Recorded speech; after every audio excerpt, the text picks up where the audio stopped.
আসসালামু আলাইকুম ভিউয়ার্স। আশা করি সকলে ভালো আছেন, সুস্থ আছেন। সকলের জন্য অনেক অনেক দোয়া ও শুভকামনা রইল। সকলে ভালো থাকুন, সুস্থ থাকুন, সে দোয়া ও প্রত্যাশা রইল।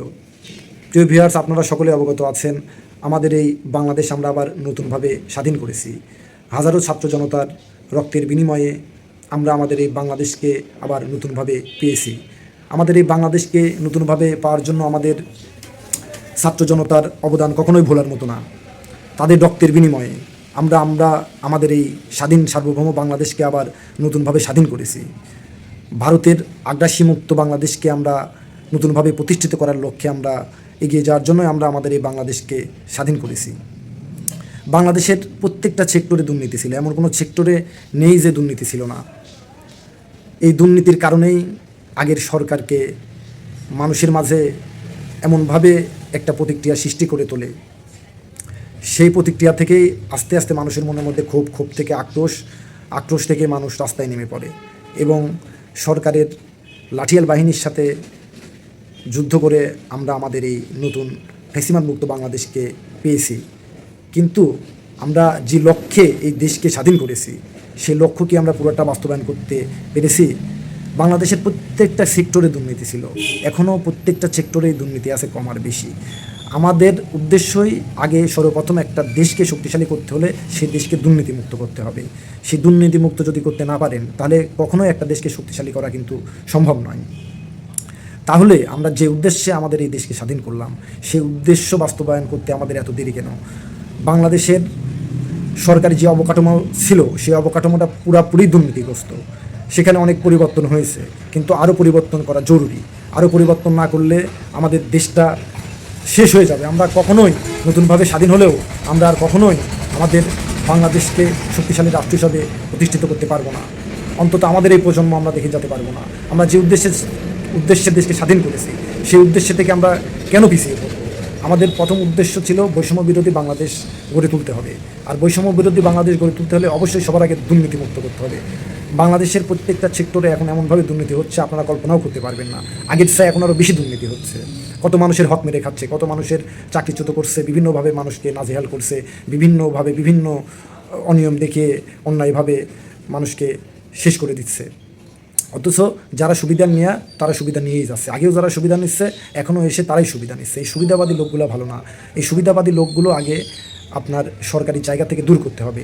তেলবাজি সুবিধাভোগী লোকগুলো দূর করতে না পারলে প্রত্যেকটা সেক্টরে সরকারি যতগুলো দপ্তর আছে, প্রত্যেকটা দপ্তরে মাঠ পর্যায় থেকে শুরু করে ঊর্ধ্বতন পর্যায়ে সব জায়গাতেই এমন পরিবর্তন আনা উচিত যেন বাংলাদেশের প্রত্যেকটি সরকারি চাকরিজীবীদের মধ্যে একটা ভয় তৈরি হয়। তারা যেন সরকারকে সঠিক পথে রাখতে পারে, সেই চেষ্টা করে যায়। এরকম একটা সরকারি অবকাঠামো তৈরি করতে হবে। তাহলে যে সরকারই আসুক না কেন, সেই সরকারের পক্ষেও তাদের নিয়ন্ত্রণ করতে সুবিধা হবে এবং সরকারও দুর্নীতি কম করবে।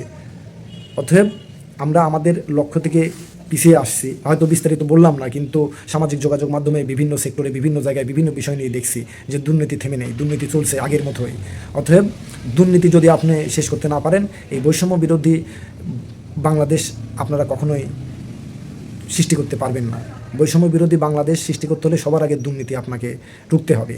তো আমরা রক্ত দিলাম, আমরা এত শহীদ হলো আমাদের ছাত্র জনতার মধ্যে, আমরা কতজন প্রতিবাদ করলাম, কোনো কিছুর ভয় না করে ফেসবুকে ভিডিও করে ছেড়েছি, কোনো কিছু জীবনের মায়া করি নাই যে যা হবার হবে।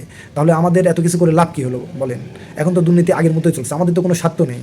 আমাদের স্বার্থ থাকলে তো আমরা ভালো কোনো জায়গায় যাইতাম, কিন্তু আমাদের স্বার্থর বাইরেই আমরা চাইছি যে একটা দেশ সুন্দরভাবে পরিচালিত হোক, দুর্নীতিমুক্ত হোক, বৈষম্য বিরোধী হোক, বৈষম্যহীন বাংলাদেশ গড়ে উঠুক। সেই জন্যই আমরা এই এত কথা বলেছি। আমাদের চা এতটুকুই ছিল, কোনো স্বার্থ ছিল না। অথচ আজকে যারা স্বার্থবাদী, যারা স্বার্থ খুঁজে, তারাই দেখেন বড় বড় জায়গায় আবার সেটেল হয়ে গেছে। অতএব তারা কিন্তু এর আগে কখনো কথা বলে নাই। তারা কিন্তু হঠাৎ করেই সরকার বিরোধী হয়ে আইসি আপনাদেরভাবে এমনভাবে জুড়ে বসেছে যেন তারা এই বৈষম্য বিরোধী ছাত্র আন্দোলনের সবচেয়ে মূল ভূমিকা পালন করেছে। তারা শেখ হাসিনার কঠিন বিরোধী লোক ছিল, এখন তাদের ভূমিকা এমন। অথচ শেখ হাসিনার সময় তারা অনেক সুবিধা নিয়েছে। আপনারা খোঁজ নিয়ে দেখেন, তারাই এখন টাকা পয়সা দিয়ে বিভিন্নভাবে বিভিন্ন জায়গায় মানুষকে ম্যানেজ করে বিভিন্ন সুবিধা ভোগ করছে, বিভিন্ন মানুষকে বিপদে ফেলাছে, বিভিন্ন মানুষের হক নষ্ট করছে। কত প্রমাণ নেবেন? অহরহ প্রমাণ আছে। অথচ সবাই জানে, কিন্তু মুখ বন্ধ একটা সরকার বা একটা অবকাঠামো কখন থাকে? বড় ঊর্ধ্বতন কর্তৃপক্ষ যখন সে নিজেই দুর্নীতিগ্রস্ত হয়, সে নিজেই যখন দুর্নীতিগ্রস্ত হয়, তখন সে অন্যদের দুর্নীতি দেখে, তখন আমি তো নিজেই দুর্নীতি করি। তো তখন সে আর কিছু বলে না। অতএব বাংলাদেশকে সুন্দরভাবে সাজাতে হলে, বৈষম্যহীন বাংলাদেশ গড়তে হলে অবশ্যই যে সরকারি পরিচালনা করেন না কেন, বিএনপি করেন, জামায়াত করেন বা বর্তমান সরকার যেই করেন না কেন, আমার কথা, আমরা রাষ্ট্রের সাধারণ জনগণ সুষ্ঠু এবং সুন্দরভাবে বাঁচতে চাই এবং দেশটা সুন্দরভাবে পরিচালিত হোক, দুর্নীতিমুক্ত, বৈষম্যহীন, আমরা এটাই চাই। এছাড়া আমাদের চাওয়ার বেশি কিছু না। তো আমি যে কথাগুলো বললাম, হয়তো যারা প্রত্যক্ষভাবে এই জিনিসগুলো বুঝছেন, জানছেন, দেখছেন এবং বিভিন্ন মাধ্যমে শুনছেন, তারাই উপলব্ধি করতে পারবেন যে আসলেও বাংলাদেশে বর্তমানে কী পরিমাণে দুর্নীতিগ্রস্ত এখনও হয়ে আছে। একটা সরকারের সময় দেওয়া উচিত, চেষ্টা করছে, হয়তো বা তারা সাকসেস হতে পারবে। তাদের জন্য দোয়া এবং শুভকামনা রইল। তারা এই দুর্নীতিগ্রস্তদের বিতাড়িত করুক বাংলাদেশ থেকে এবং সরকারি বিভিন্ন জায়গা থেকে তাদের রুখে দিক এবং সরকারি এমন আইন করা হোক যে সরকারি কোনো চাকরিজীবী যদি বা কেউ যদি বা সরকারি বড় ঊর্ধ্বতন কত সচিব হোক, উপসচিব হোক বা যত বড় পদেই হোক না কেন, দুর্নীতির সাথে জড়িত থাকলে তাকে চাকরিচ্যুত করে দেওয়ার বিধান করে দিতে হবে। বদলি দিয়ে শেষ না, এরকম নিয়ম করা হোক, তাহলে ভয় আর কেউ দুর্নীতি করবে না। নিয়ম একটু কঠোর না করলে মানুষের মনে কিন্তু ভয় সৃষ্টি হয় না। এই জিনিসটা বোঝা উচিত, এটা সব ক্ষেত্রেই।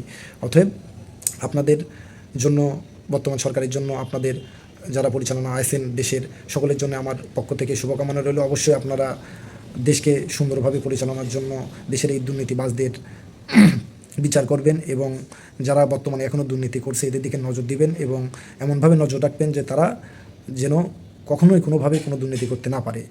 তবেই আপনারা আপনাদের কাজ স্বাধীন মতো করতে পারবেন এবং আপনাদের সরকারি অবকাঠামোটা ভালো মতো থাকলে সরকারের সিস্টেম পরিচালনায় আপনাদেরও সুবিধা হবে। প্রিয় ভিউয়ার্স, আমার কথাগুলো যদি ভালো লাগে শেয়ার করে সবাইকে জানিয়ে দিবেন, যেন সবাই সচেতন হতে পারে এবং বৈষম্যহীন বাংলাদেশ গড়তে একে অপরের হাতে হাত থেকে চলতে পারে। সেই জন্য আপনারা এই ভিডিওটি শেয়ার করে ছড়িয়ে দিবেন এবং আপনাদের মূল্যবান মতামত কমেন্ট করে জানাবেন। সকলের কাছে সেই প্রত্যাশাই রইল। সকলে ভালো থাকুন, সুস্থ থাকুন। সবাইকে আসসালামু আলাইকুম।